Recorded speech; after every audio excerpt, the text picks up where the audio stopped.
Haish, jahat.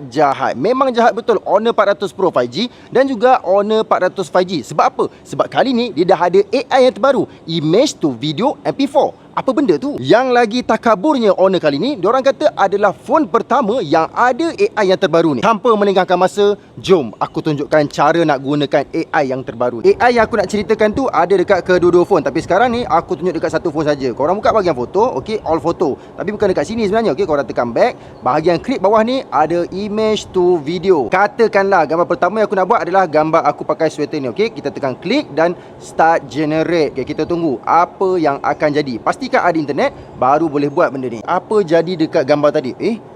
Wah, siap ulun nak salam tangan Lain macam AI ni. Bahagian atas ni ada bahagian MP4 video dan juga moving photo, macam live photo lah. Ini gambar asal statik aku yang pertama tadi, dan ini adalah setelah dijadikan video. Alright.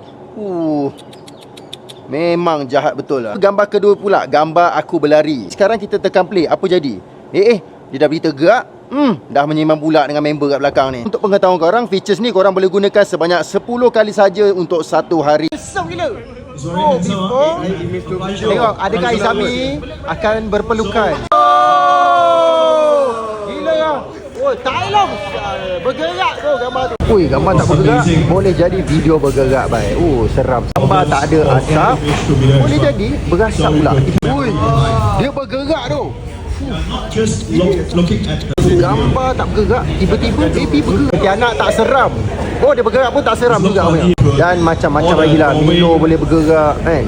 Maybank tu pun boleh bergerak asal tu Milo. Tau, tiba-tiba ada orang pula.